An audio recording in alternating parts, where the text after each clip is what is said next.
Në kuadrin e reformimit të administratës shtetërore dhe të rrugës së mbarë drejt Evropës, në cilën po ecë ka vendi, Edi Rama dhe banda që sot drejton shtetin vazhdojnë të promovojë dhe të emërojnë pozicione kyçe element me të kaluar kriminale.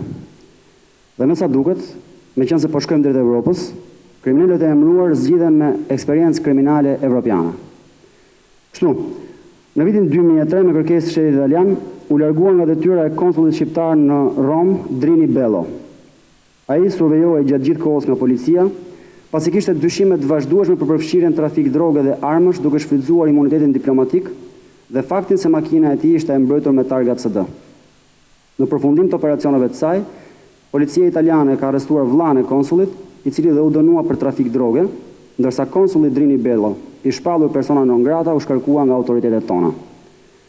Ky rast është një nga skandalet e rënda diplomacisë shqiptare që mbahet në dosjen e zezë të përfshirjes institucioneve dhe të funksionarëve tanë të jashtëm në afera dhe trafiqe.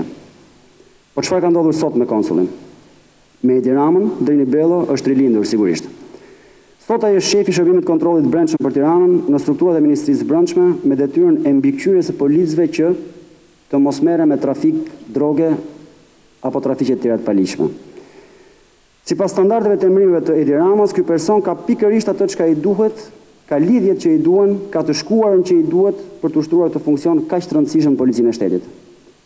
Caktimi në postë të kyçe i personave të lidhur me trafikun e drogës është bërë sipas një skeme gjak ftohtë dhe të mirëmenduar, secilit vendin e tij, sipas llojit të krimit ku ka qenë më parë i përfshirë.